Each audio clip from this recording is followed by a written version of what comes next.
Numériquement positif sur les marchés, statistiquement positif, le mois de novembre est d'habitude aux États-Unis le meilleur mois de l'année pour le S&P 500. Est-ce que ce sera encore le cas cette année? Alors les publications d'entreprises sont bonnes aux États-Unis, mais parfois un peu plus mitigées néanmoins que pour les trimestres précédents. Et puis, il ne faudra pas compter sur les rachats d'actions au quatrième trimestre, puisque les annonces de rachats d'actions pour le quatrième trimestre sont à un plus bas de 7 ans. Figurez-vous, bah oui, quand les taux obligataires montent, les entreprises placent leur trésorerie, par exemple, en monétaire ou en obligations, plutôt que de racheter leurs actions. Et donc, il y aura sans doute, cette fois-ci, cette année, moins de rachats d'actions pour soutenir un rallye de fin d'année dans les prochaines semaines. Romain Daubry nous accompagne. Bonjour Romain.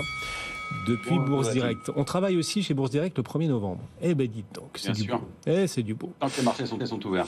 Effectivement, c'est comme nous, voilà, on est ouvert à chaque fois que les marchés sont ouverts, effectivement. Et ils le sont le 1er novembre. Romain, comment est-ce que vous jugez l'état des forces en présence sur le marché pour ce tout nouveau mois boursier qui s'ouvre?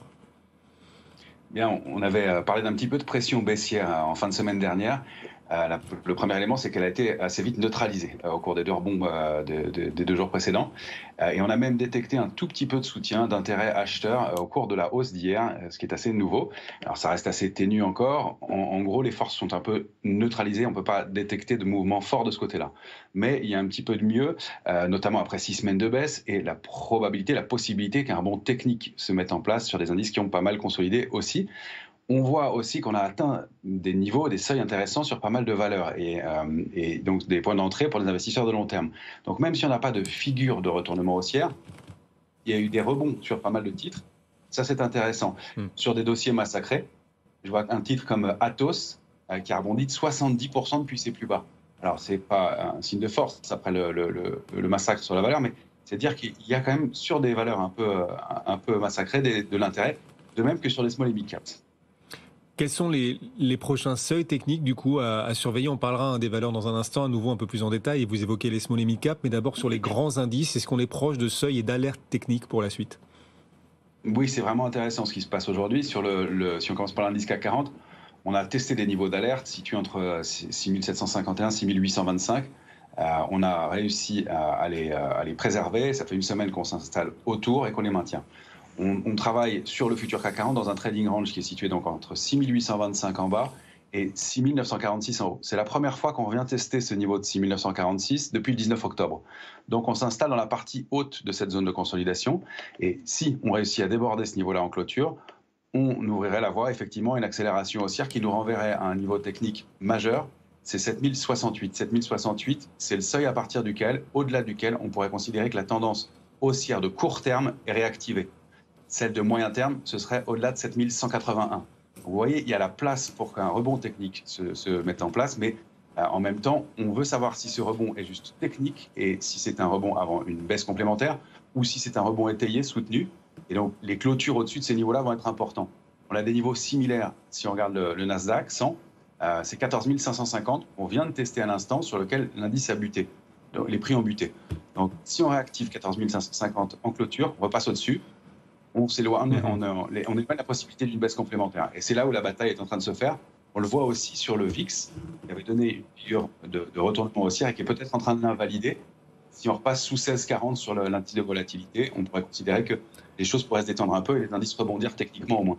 Romain, vous savez que dans notre team BFM Bourse, chaque jour à cette heure-ci, 16h30 sur BFM Business, on a un grand voyageur. C'est Julien Marion qui suit toujours les cours des devises pour choisir là où il va aller voyager. Et ce sera donc le Japon pour ce mois de novembre, puisque le yen est sur des plus bas de 15-16 ans face à l'euro.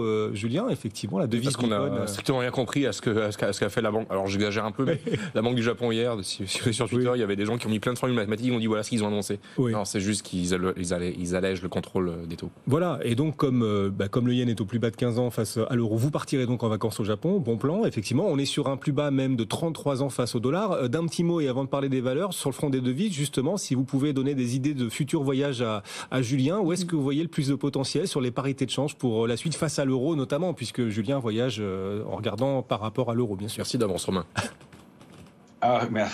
Gros challenge, pour être transparent avec vous. Je suis peu le change parce que ce sont des marchés extrêmement complexes avec beaucoup de faux signaux et énormément d'éléments politiques et géopolitiques.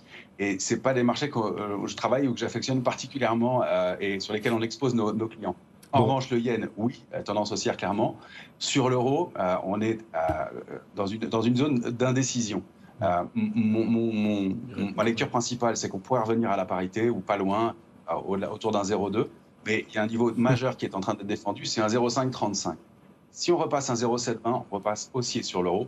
Si on rompt un 0,535, on a de bonnes chances d'aller chercher un 0,219. Donc on est vraiment sur des niveaux pivots dans le marché. Et donc je ne peux pas vraiment aider Julien pour ses vacances pour l'instant. Non, mais à la limite, demander à Julien où il part en vacances et ça va permettre justement peut-être d'annoncer des futures variations sur les parités de change. Parfois, Julien a un talent prédictif. Non, mais je le dis pour nos auditeurs et téléspectateurs. C'est peut-être ça la solution. Ouais. On plaisante, bien sûr, pas prendre au pied de la lettre ce qu'on vient de dire pour les investisseurs. Non, mais attendez, on ne sait jamais. Julie, on est ensemble en direct et on va cette fois parler des valeurs toujours avec Romain Daubry. Oui, Romain, vous évoquiez les petites et les moyennes valeurs. Est-ce que c'est là où vous voyez le plus de potentiel technique ? Alors le plus, pas sûr, mais en tout cas des choses qui se produisent sur ce secteur-là et sur quelques valeurs depuis quelques jours. Mais c'est vraiment très, très rapide et très, très concentré. Il y a pas mal de valeurs qui ont beaucoup rebondi ces derniers temps, des belles sociétés comme Sword, Lectra, Séché Environnement, qui ont été même difficiles à travailler. Lectra, elle a repris 20% en 2 séances. C'est difficile de rentrer sur un titre comme ça. Mais Reworld Media, par exemple, donne un signal graphique intéressant. Elle a fait une petite figure de retournement haussière que connaissent bien les chartistes en tête-épaule inversée. Et donc, elle est en train de déborder ces niveaux-là. Et elle cote actuellement 3,35. Et elle donne une cible graphique qui se situe aux alentours de 3,80. Donc, ça peut être un petit rebond technique. Pas des mouvements très importants pour l'instant, mais c'est peut-être le début de la construction d'un retour d'intérêt, en tout cas sur des small et mid cap. Si on le voit, c'est assez généralisé. Ce ne sont pas des titres isolés, c'est des titres très sélectionnés, mais il y en a plusieurs et il y a pas mal d'activités. En revanche, le scénario est invalidé sous 3. Et vous citiez Reworld Media, tête-épaule inversée. Julien vient d'essayer de nous faire une tête-épaule inversée. Il a toussé. Ah bah oui, on tousse quand on fait une tête-épaule inversée. Juste avant de partir en vacances, c'est pas de bol. Allez Romain, à tout à l'heure. On vous rappellera bien sûr depuis vos bureaux de Bourse Direct. Vous êtes ouverts donc comme les marchés qui sont ouverts aussi aujourd'hui et on sera avec vous en direct pour la clôture de cette séance qui se passe bien. On gagne 0,7% à la Bourse de Paris. Julie.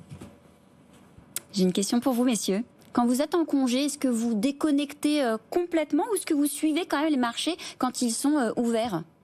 Julien ? Je déconnecte, j'ai beaucoup de mal à déconnecter. Vous avez du mal à déconnecter ? Je pense que même au Japon, j'ai regardé avant de me coucher l'Europe et les États-Unis. Donc vous nous regarderez quand même ? Avec grand plaisir, je vous regarderai avec grand plaisir. Il sera quelle heure au Japon ? 16h39 à Paris, il est quelle heure à Tokyo là, quand vous serez la nuit. On est en beau milieu de la nuit là. Ouais. Bon, écoutez, vous nous suivrez en direct donc. Guillaume, vous faites quoi ? Moi je déconnecte en vacances, ouais. C'est du beau. Contrairement à Julien, voilà, je déconnecte. Vraiment.